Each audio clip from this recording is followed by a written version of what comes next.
How many of you have done more than one retreat? Okay. How many have you done, Eric? I would say probably like 10. Oh, wow. Let's go Yeah. down the line. Donna? Well, I've been associated with Art Cure for almost 40 years, so I've been here. I'm a past board member. I've facilitated retreats over different topics, and I retreat here, so Too many to count. yeah, I Okay. can't give a number. Too many to count over the last 10 years. Okay, so we've got some experts here. All right, well, why? Who wants to take it first? Why do a silent retreat? Sherry, let's start. Mindfulness is is kind of like a language, and when you start doing meditation, you're just kind of skating the surface on it. You're just beginning to kind of learn that skill and step into that relationship. And when you dip into silent retreat, it is like immersion. And it's a way to deepen, I think it's a way to deepen your relationship with a mindfulness practice, with yourself, your mind, your faith, in a way that I don't think you can quite get at just 20 minutes a day. So, like you just said, it's a practice. So, say more about that. Like, what do you mean a practice? Like, if you wanted to be a good basketball player, you would throw a lot of free throws. So, you're saying you have to keep doing it and you get better? Right, kind of like cooking. Anybody, you could learn basic cooking skills. And, when do you, I suppose that's not the best example because you can get awards for cooking, so when you're a good cook. But yeah, it's a practice because you are ever evolving, and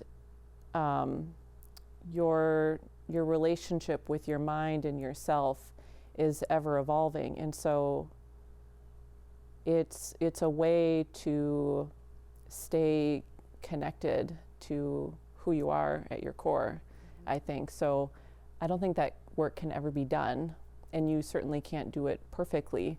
So I think of it as a practice. It's a way of being in relationship with yourself. It changes your relationship with your mind. It changes your relationship with your emotions. It's a reorienting to how you live your life.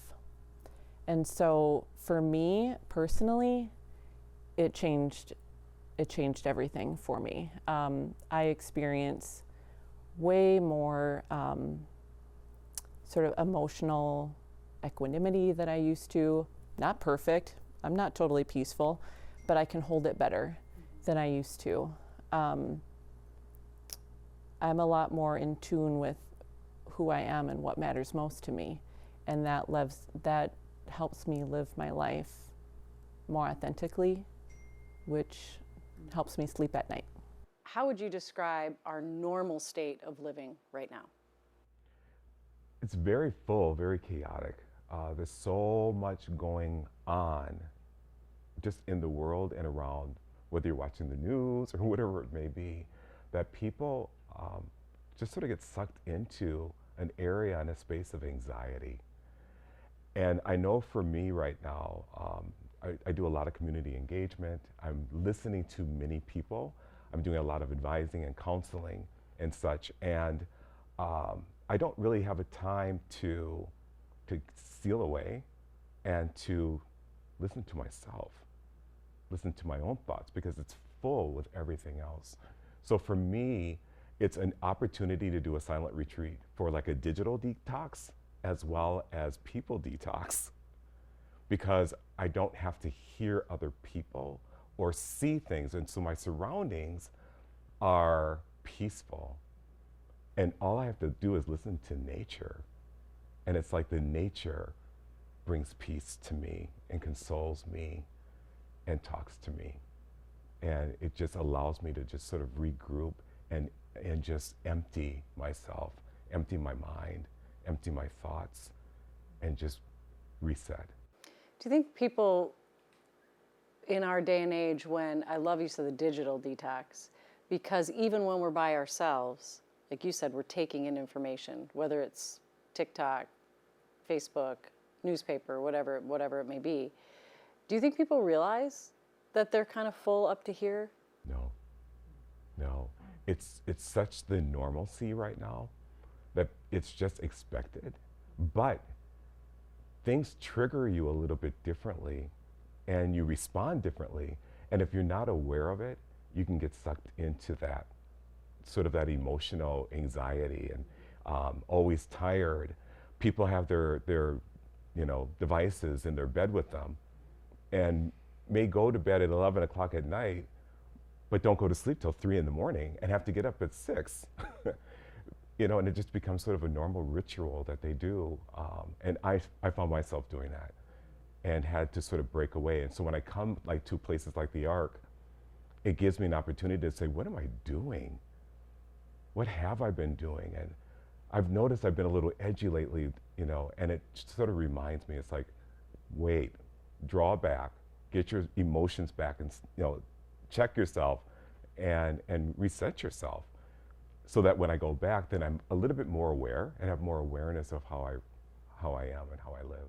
So that's my follow-up is exactly that. So you have actually seen proof in the pudding. When you go back to being busy, back to the city, back to your practice, back to what you do, you're able to handle things better? I am. I have more of a grip on it. Instead of it controlling me, I'm able to control it. And you just have to be careful because the longer that after a while, normalcy comes back, right? And you find yourself going back into that routine again. But because you've had a retreat in the past, you stop and think, wait a minute, I need to get away. I found myself going right back in. I'm finding myself agitated, full of anxiety. And then after a while, you stop listening to people. And in key areas where you have to really focus and listening, especially when you're counseling or advising, and you find out that you're drifting away in your thoughts and you're not really listening to them, it's like, wait, I need to get away. So would you say when you're on these retreats, it just makes you more aware of your bad habits that you've fallen into? Yes. Yes. Nature will remind you of who you're supposed to be and what you were created to do. And it's amazing. You think, well, what do you do? Last night, I stayed here overnight at the Ark, and I found myself with the lights off in my room, sitting in a recliner in the dark, just staring. And it's like, and that, I had to think like, look what you're doing right now, Eric. I'm like, wow, I really need to get away. So, Donna, I would say people hear that and it scares them a little bit.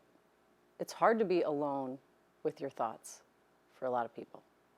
What would you say to people that are thinking, the reason I have my phone and Netflix and a glass of wine is precisely because I don't want to be alone with my thoughts? I think it's a lifelong personal development to learn to be within yourself and silence and reflection. It's not necessarily easy to do. Do you hear a lot of people say, I'm scared, I could never do that? Yes, yes. And when I've been on retreat here within groups, there is time for silence. And for some people, that's really hard to have that alone time. Or experience silence within a group of people. And there can be an awkwardness to that. A practice of being alone together. One of my thoughts now is the founder, Ruth Halverson, for this retreat center. She would do marriage retreats. So years ago, I was on a retreat here with my husband, Roger, and she talked about being alone together on the retreat. So we learned, as Ruth led the retreat, to, even though we're a couple and partners, we didn't have to talk to each other, engage with each other. We could learn to be separate but together, if that makes sense. Yeah. It was an interesting experience. What do you think is the hardest thing for someone that's going to do this the first time? Like, what do... Just signing up or showing up or not knowing how to show up? What do you think? At first, I think it's going to be boredom. Because you're so used to doing things, and now you come here and there's no television, there's no devices unless you bring your own and pack it. And some places may not have the Wi-Fi for you to do that. So it's like, what do I do? I don't know what to do. And you're looking for like, is there games or something, or what can I do? And so you have to sort of like be present with knowing I have nothing to do, and then accepting that, and then going outside and walking, and then pretty soon you're finding like, oh, there's something I can do. And then you start tackling those inner thoughts and emotions, and it starts coming. But you have to be accepting that I'm going to come here and may have nothing to do. So you kind of have to break through that You wall. got to break through it. And then go ahead and then you're going to know it. So does it take the first time? Do you have to go on 4 retreats? Do you have to do it every other week? Like, Yeah, what's the frequency and what's the length of time? frequency? Like, does it get better every time? Or do you yearn it because you go back because you know how it felt here? Yeah, you do. You do. Once you get it, and then you go back and like, wow, that was really amazing. I want to do it again. And I would say, like Sherry was saying, it's a practice. It's a practice. So you come out and you do it once, and you're like, wow, what would happen if I do it again? And I'm also a playwright, so it's a great opportunity to come and like, the creativity, oh my gosh. Once you empty out all that stuff, then the creative juices really flow. So people that are writing books or whatever it may be, it just comes like, whoa, you know. I love that. I've Yeah. heard it likened to having your brain has a bunch of tabs open like your computer screen. And when you go on a silent retreat, you can maybe start to close some of those tabs. That's excellent analogy. Right? Yeah, Because that's it's like all that stuff that's just sitting there waiting to be addressed, and you're not addressing it. Even if we have time, sometimes we don't address it, right? Because we're like, I could think about that, but that's hard. So I'm just going to scroll through Instagram. Yeah. Maybe telling on myself here. So when you first get there, Sherry, and let's say this for people who haven't done it before, and Belle and I are both very type A. I feel like I always have a list, got to get this done. I think I would get there and be like, okay, so now I'm here, so now what do I do? Yeah. Probably within, I don't know, 5 or 10 minutes, you're going to want to take a nap. 'Cause once you get into a space like that where it is truly silent and still, and after the initial sort of what do I do with myself dies down, you may realize how tired you are, and you might need to take a nap. And so that is not always, but sometimes how my solo silent retreats begin is that I just realize how tired I am. Yeah. And I need to take. Close your eyes. Yeah, it can be 20 minutes, and sometimes it's more. It's just, I don't put any. That's any, nice any too, boundaries right? around it. Yeah, it's just Like sort how of many times in life whatever I can we be need. like, I lay down, if I sleep for 2 hours, I sleep for 2 hours, if I sleep for 20 minutes. There's no Yeah. alarm. Yeah. There's no Yeah. one waiting for you. Yeah. Huh. So then you Yeah. wake up, now you're faced with the day. You can see that I'm a little nervous about this, right? Yeah. And then what? So I've done it enough times now that I usually go into it with some sense of a plan, with and that's what I learned. I practiced meditation for many years and did retreats at the Minnesota Zen Meditation Center in Minneapolis, and I learned that it's helpful to go into it with some plan or even a loose agenda, just to give your mind a little something to grab onto. I'm gonna sit for a little, I'll do walking, just something loose, and then when you get there, you can let that go or stay with it, whatever you need it to be. But I think a really big thing is just like trusting that you're okay, trusting that whatever comes up, you're okay.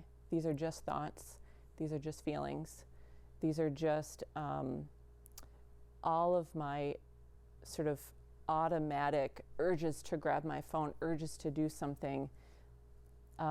Nothing is bad or wrong. It's just you're okay, and you know that you're in a safe space. And it's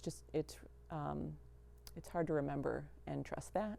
You will come to see how much you think, your family or, the things you do, how much you think everything needs you. But they don't. They'll be okay. Yeah. Yep. So how different is this? As you guys were talking about this, I was kind of thinking about just a couple of weeks ago, I went on spring break. And when you go on a vacation and you unpack your bags and you're in your room and you're very excited to be there and you're happy that you get this break, it takes a while to just chill into your vacation. And then you finally are about chilled in, maybe like, let's say, the next day. Yeah. What is different about this than that? I mean, of course, that includes probably, friends, family, phones. Reservations. So what is different about settling into a retreat versus settling into just time off? Alone. You're alone. And it's an adjustment, and you have all this space, and you have to adjust to that feeling of aloneness. Why is it important to have alone time? It's that silence and that reflection. I was thinking when you referred to closing the tabs on your computer. Well, if in that silence and reflection, tabs get opened. And that happens in alone. And you could be just walking in the woods or sitting in your room, and then all of a sudden, a solution to something in your life, it just happens, or an idea or a path. And it's that quietness that brings new ideas that you just had not thought of before. Why is there healing just in being quiet and by yourself? Because it's the detox of your mind. It's mental health.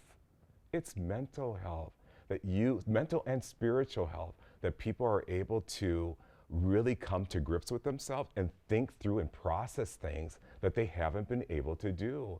And I would say each one of us in this room have started a process of something in our mind but have not finished it. And after a while, you feel guilty because, I should have did this and I should have been doing this and I could have did that and I could have done this and I should have did, but then you come to a place where you can just process it through and say, you know what? I didn't finish it, but that's okay. Why am I beating myself up? So you finish all of those projects in your brain. In your brain. And so I would say that a lot of, and I'll speak for Julie because Julie is one of my best girlfriends, and I'll speak for, let's say, girls.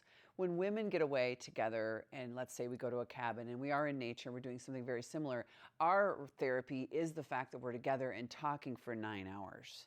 And then when we walk away the next day, we all feel fulfilled because we spent 9 hours talking about our children, our husbands, our lives, our worries, our anxiety. So here, you're not doing that. You're not doing that, but you still come away with it? Yeah, because you find another form to tap into of getting that fulfillment. And that's personal fulfillment, even though you want people around you. Now, here at the Ark, there is community. So there are meals in a dining room at certain times of the day, 3 meals a day, wonderful meals, home-cooked meals from scratch. Just some of the best food. And you're coming together and you get to sit together. Now, some people may choose to not come to the dining room and have the meals delivered to their room, which is fine. But there's an option. And maybe that moment at those meals that you have that community of sharing and getting that fulfillment, that may be some of your highlights. If you are that type of person that needs other people, it's there. It's there. And I love it goes back to that no rules. Yeah. Like if you need it, take it. There's no rules.